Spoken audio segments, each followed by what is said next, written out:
Okay, Hare Krishna. I was muted more than I wanted to be there for a minute. So welcome back, everybody. Thank you to Bhuta Bhavana. He always gives a super inspiring presentation. I know I've received a couple chat messages wondering if this will all be available in a recorded version in the future to go back and listen to these presentations. And the answer is yes. We'll be giving you more information about that a little later on. So now, again, I'm Anutama. For those of you that weren't here last night, we first introduced ourselves with Bhakti Marg Swami. Very happy to see that there's so many men that are joining us for the third annual mantra retreat and the first virtual mantra retreat. So a couple reminders, and then I'll introduce our next speaker. First, because this is our very first virtual program, we ask your forbearance and your forgiveness for any technical glitches or issues that may come up. I know in the first session, there was some kind of going back and forth with whether we could have visual, see everybody there or not, but we're just working on those things a little bit as we go through. But I think all in all, the content that's being presented is really great. So appreciative to everybody who's speaking. So now this is part of the mantra retreat that I personally maybe look forward to the most.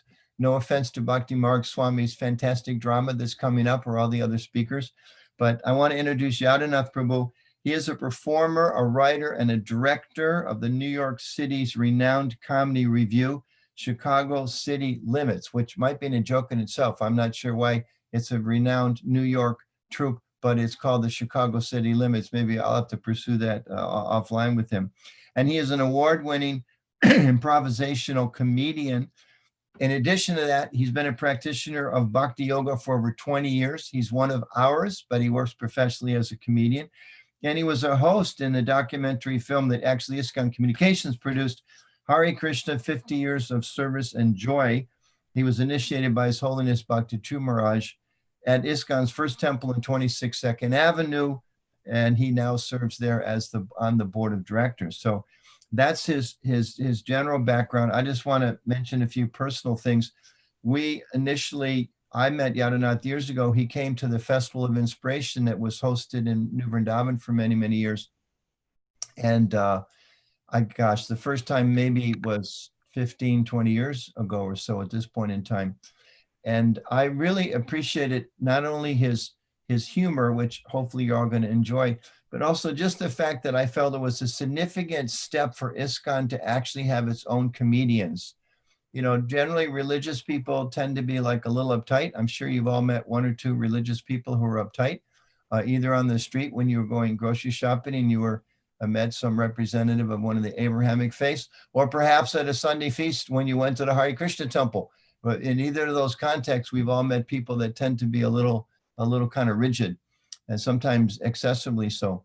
And I think it's really a sign of our society's maturing when we can sit and laugh about each other. We can laugh about, men trying to be Vaishnavas, and we can laugh about the struggles of marriages and laugh about the GBC and laugh about gurus and laugh about swamis and laugh about book distribution and so many things that are kind of very important and sacred to us. And at the same time, be able to look at those things from an open mind.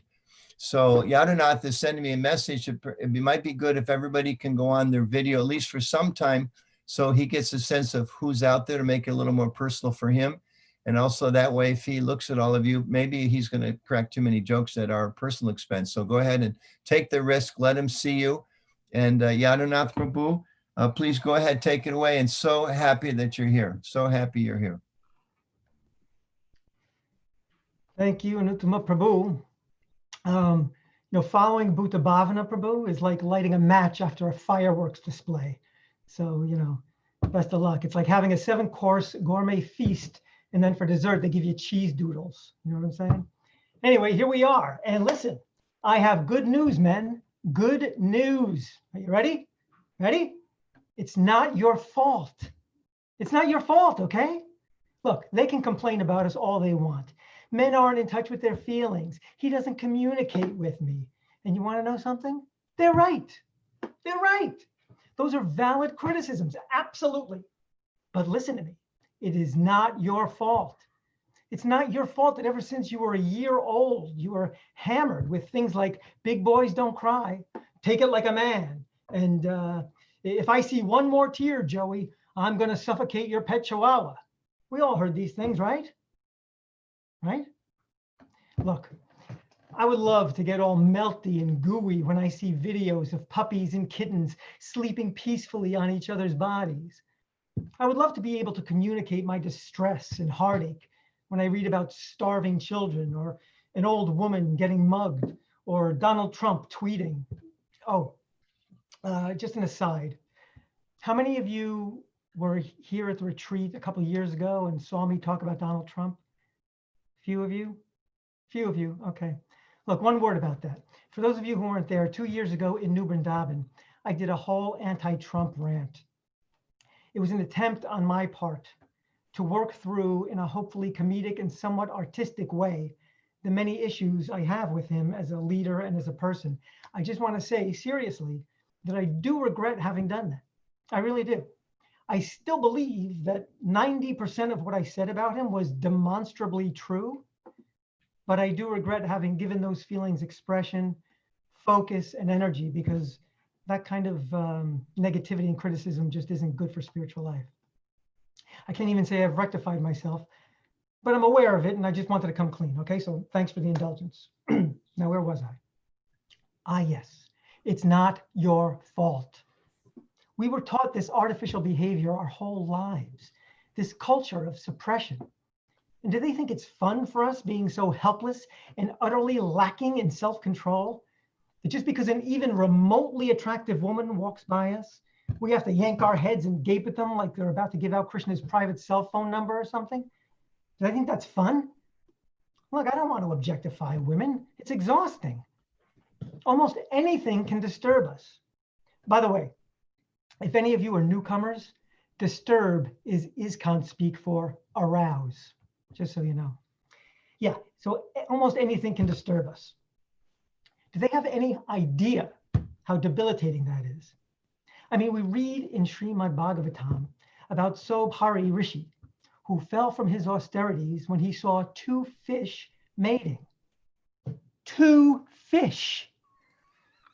Yeah, now some people might read that in the Bhagavatam and say, what? There's no way this ever happened. But not me. This gave me faith in Shastra. I'm like, I totally get it, totally. Don't get me wrong, I've never been attracted to a fish, at least not yet. But I have felt the amorous callings of a fleece blanket and a mild breeze. Hell, I once found myself with inflamed loins at the supermarket when I saw a box of 3-ply tissues. Look, the point is that men generally have no control. No control.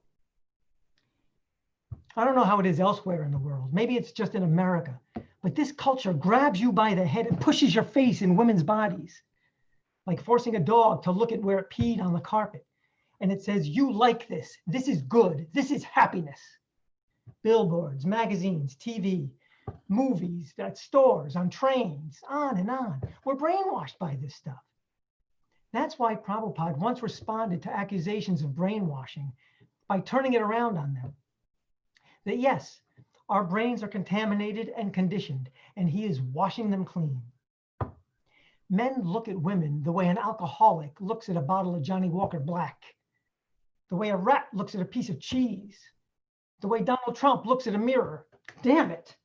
Men look at women like women look at a new pair of shoes, which is to say, with unbridled lust. But I don't want it to be like that. And I don't want to be uncommunicative or unemotional either. We're told a man is this, a man is that. I want to allow myself to feel vulnerable and show empathy and express my heart, but I can't because I'm a man. Intellectually, I believe that being a man means being in touch with every aspect of my being, which includes my emotional life. It means allowing experiences of sorrow and fear and melancholy and times of weakness and uncertainty. I don't want to live my life behind a wall of icy indifference or like a calculating misanthrope. Do they think that's fun? That's not fun. No, I want to be able to look at a pair of baby socks and say, oh, that is so cute. But I can't because I'm a man. I want to be able to watch a formulaic Christmas rom-com, you know, the kind where you can figure out the ending while they're still playing the opening credits and still cry at the end and say, oh, that was so sweet. I want that. Of course I want that. Who wouldn't want that? But I can't because I'm a man. Look, we have been told that we have to be a slab of stone, an emotionless, hollow, robotic slab of stone, and a well-chiseled slab of stone at that. And we have been told this for years and years and years and years and years and years and decades and decades and decades and decades and century after century and after century. And I don't mean Earth time either. I mean according to the time of Lord Brahma, okay? So they can't expect us to switch all of that off as soon as they say, I want you to share your feelings more. Because I do too, Devi, but I can't because I'm a man. I've been emasculated by masculinity. Men, it is not your fault.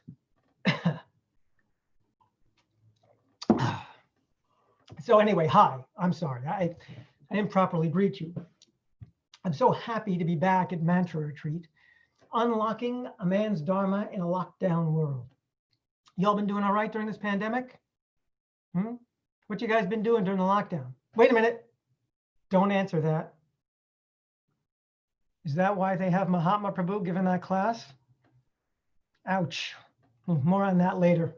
I, for one, have been watching a lot of TV during the lockdown. That's right. Like, what are some of the shows I've been watching this week? Oh, I saw Lost. You ever hear of that one? It's about a group of men who refuse to use their GPS and vow never to stop and ask for directions. Yeah. Actually, almost all of what I'm watching is Krishna conscious. So it's okay. Yeah, I'm watching the most classic Krishna conscious TV shows of all time. Like I saw The Walking Dead, which is about a group of teenagers trying to get up for Mangalarti. Yeah. I saw a show called The Wire. The Wire is about how different Damodar Leela might have been if Mother Yashoda had looked around for something else to use when the rope wasn't working. Spoiler, it doesn't work out differently at all. I saw Mad Men. That's a good one. That's about a group of devotees who didn't want women to become Diksha gurus. Funny, everybody's muted, but I can still hear all the oohs. Whatever. I saw a show called Breaking Bad. That's a comedic version of Tarzan, where Jane keeps encouraging him to disregard the 4 regs. I saw an older show called Welcome Back, Kotter. That one's about a teacher named Mr. Kotter who keeps dying and reincarnating without remembering Krishna. I saw Black Mirror. That's a creepy, chilling drama about Donald Trump's consciousness. Damn it! My consciousness. My consciousness. The show is about my consciousness, okay? Me. I saw Game of Thrones. Game of Thrones is about a contest between Dhruva Maharaj and his stepmother. The Big Bang Theory is a good one. The original title of that one was The Speculating of Rascals. And then, of course, there's my show.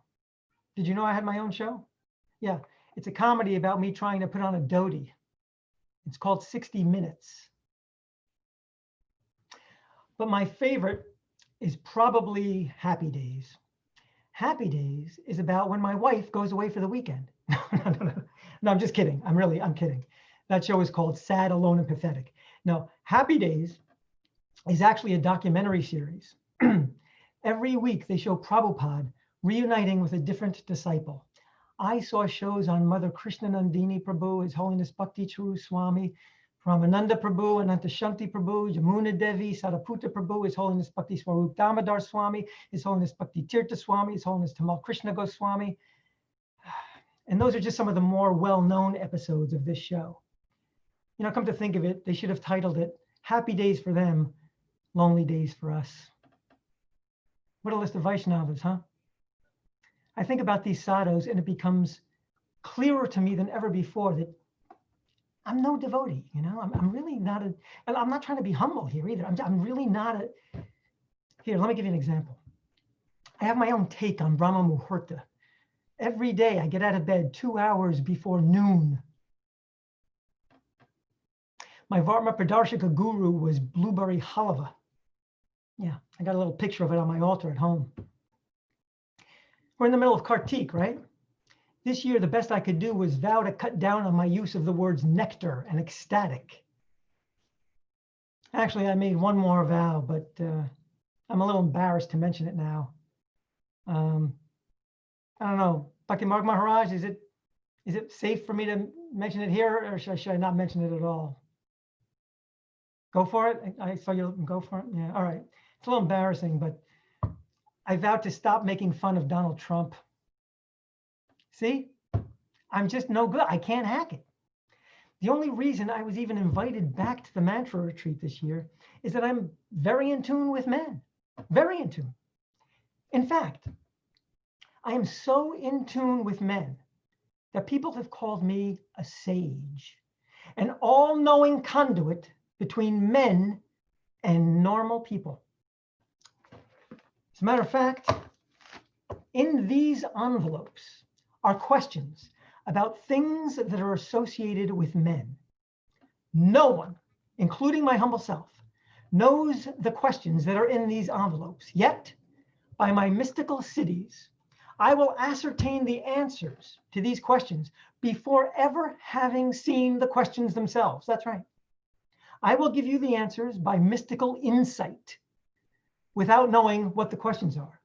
Now, these envelopes were sealed in Jagannath Puri this very morning after Bhagavatam class, and were handed to me just 20 minutes ago by Yadunath Prabhu, who was not wearing a mask, by the way, and who is currently in Washington, D.C., some 200 miles from New Jersey, where I am at the present moment. Now, with apologies to Johnny Carson, you older devotees know what I'm talking about, here is the first envelope. Again, these are questions about things that people associate with men. It's coming to me. It's coming to me. Okay, the answer is big muscles. Okay, the answer is big muscles. Okay, the question is, what do you need to lift a male ego? See that? You get how it works. Here we go. Envelope number 2. The answer is yell foul language. Yell foul language. Okay, got it? Yell foul language. What do you do when your copings are too tight? Exactly. Okay, number 3, beer. Things that are associated with men. Beer. Okay. I keep blowing the envelopes out of my hands. Okay. What is Beer Krishna Maharaj's first name? Well, that seems a little obvious, doesn't it? Okay. Here we go. Soccer. The answer is soccer. And the question is, what should you never do to a woman? Well, it's kind of sad that that needed to be said, I think. Okay. The GBC. The GBC. Let's see. What's the unofficial 4th misery of material life? Okay, that's, I don't think we needed to go there. Okay. The height of devotion and ecstasy. All right. The answer is the height of devotion and ecstasy. What is watching the Cricket World Cup final? I didn't know. That's news to me. Okay. An oxymoron. An oxymoron. What word consists of contradictory components like deafening silence, bittersweet, or marital bliss? There you go. Okay. Moving on. ISKCON. The answer, quite simply, is ISKCON. Question is, who put the cult in Vedic culture? Okay, that's a little rude. Okay, let's keep going here. Spit, scratch, and make money. Spit, scratch, and make money. What is a baseball player's job description? What is a baseball player's job description? Okay, here we go. We're almost done. monster truck rallies. I'm getting monster truck rallies. What proves that women are not less intelligent than men? Well, that one makes sense to me. Okay. I hold in my hand here the final envelope. The final envelope. Why are you cheering? Stop that. Okay, so it's the last envelope. The answer is sannyas. Sannyas. Question is, oops, sannyas is the answer. The question is, according to ISKCON history, which ashram comes right before grahasta? Ooh, ouch, ouch. Okay, you know, I don't know if we had to do that. All right, look, you know, I just have to say something here. I joke about ISKCON and the GBC, but that's only because I have to. It's my job. I actually love ISKCON. If you want to take on a process of how to know and love God, ISKCON is a no-brainer. Think about it. Judaism has 10 commandments. Christianity has 7 deadly sins. ISKCON only has 4 regulative principles. Huh? And sure, there are other places you can work up a sweat singing and dancing, but not at 4:30 in the morning, right? Oh, and Srila Prabhupada. I mean, so many devotees have glorified Srila Prabhupada in so many ways, but nobody ever talks about the beautiful, elevated language that he gave us. Yeah. See, in ISKCON, we honor prasadam. Isn't that beautiful? We honor prasadam. We take rest. So lovely, right? I'm going to take rest. Yeah. And we even pass stool. We pass stool. That don't sound too bad. That does not sound bad. Other people just eat, sleep, and crap. So, you know, this is elevation. And many people misunderstand ISKCON too. You can actually track the history of ISKCON through people's misunderstandings. Here's what I mean. In the 60s, ISKCON was formed, and it was the International Society for Krishna Consciousness. But in the first half of the 70s, people started to think ISKCON stood for the International Society for Krishna Converting as many people as possible. Yeah, that wasn't right. Then the second half of the 70s, they thought it was the International Society for Krishna Controlling all the airports. Yeah, that was a tough phase. In the 80s, it was the International Society for Krishna Con Artists. It was an unfortunate period. In the 90s, it was the International Society for Krishna Congregations Nowhere to be Found.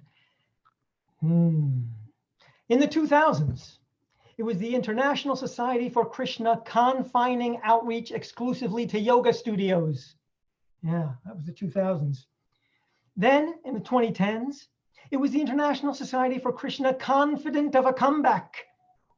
And looking ahead to the 2020s, I, for one, think that it's going to be the International Society for Krishna Congratulating Devotees on a Triumphant Resurgence. Yes? Yes? Yes. Right on. All right. Right. So I am an ISKCON man.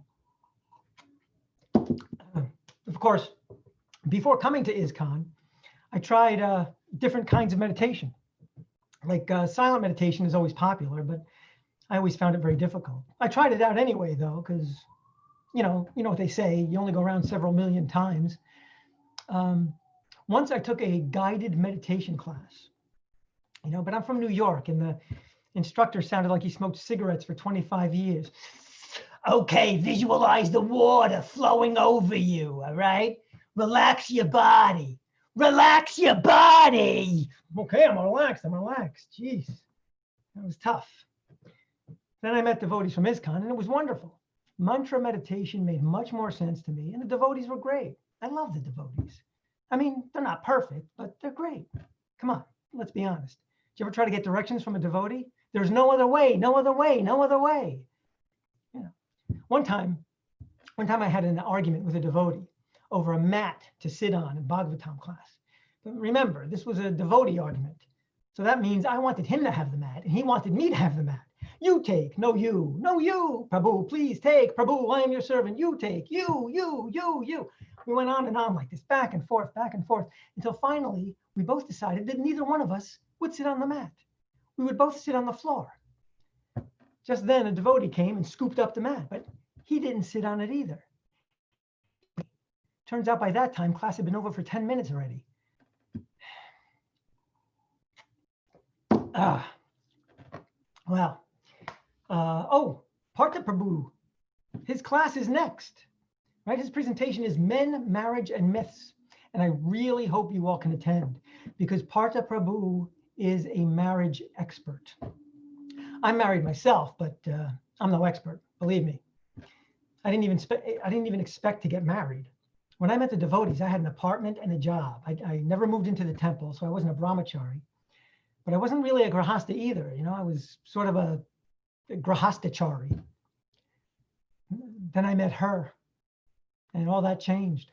She was everything I could ever want. She was a divorced Orthodox Jew with two teenage kids. Seriously, yeah. Many of you know my wife, Akanta Bhakti, formerly Beth. It's true. Moving from Orthodox Judaism to Vaishnavism was a tough transition for her to make. There were serious differences for her to consider, like, is it deity worship or idol worship? Does God have form or not? Which is better, puris or bagels?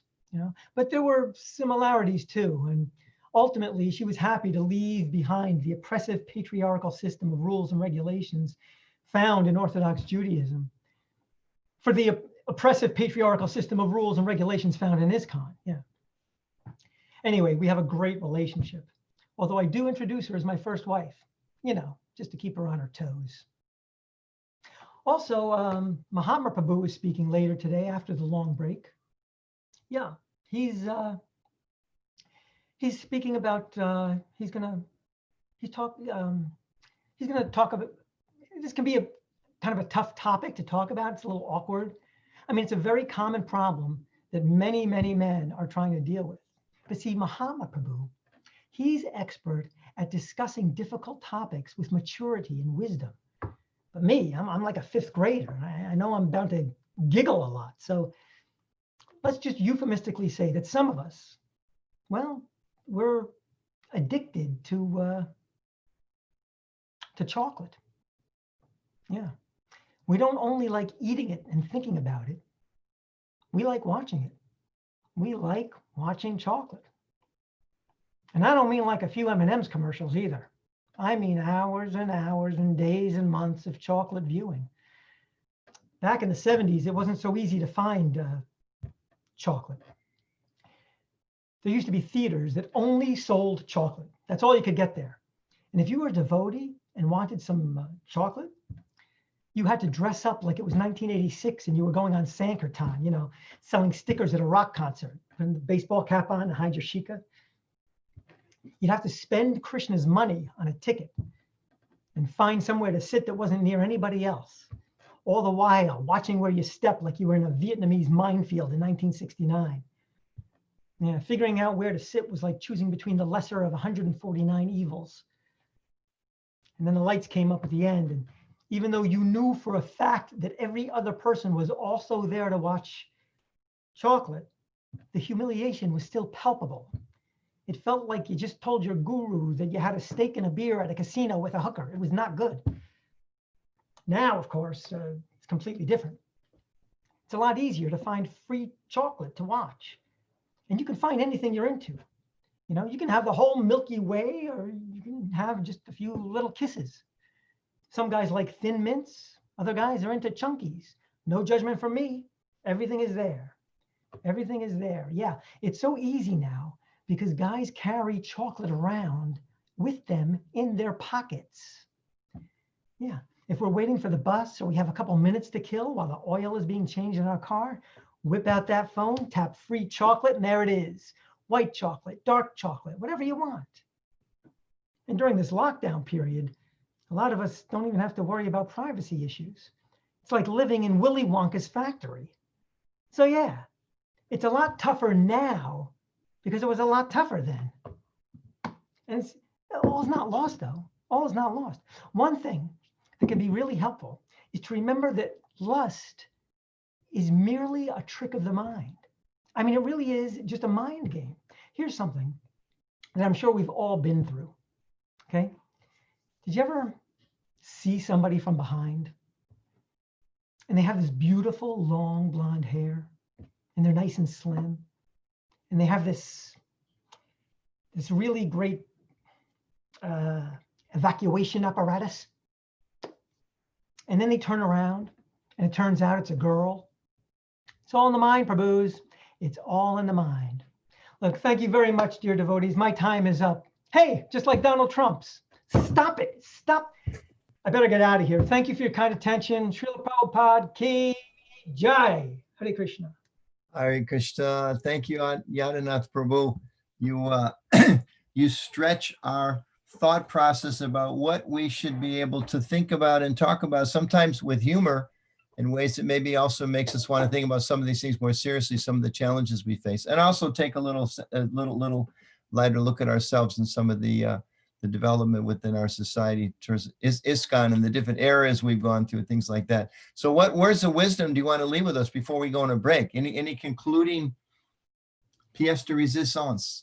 Yes, when you leave the mantra retreat tomorrow night, forget everything I said and just listen to everybody else. Okay. Thank you very much, Prabhu. Thank you so much, Yadunath Prabhu. We're going to take a break now. We're going to be back in 10 minutes. Partha Prabhu is going to lead the next session, Men, Marriage, and Myth. So can we unmute everybody and share a round of applause? Does the Supreme Controller Techies behind the scene, can we push a button on that? Haribo. Thank you. Haribo. Haribo. Prabhu ki jai. Thank you. Okay, so we'll take Haribo. a Thank minute you. break. We'll see everybody shortly. Don't go away. Hare Krishna.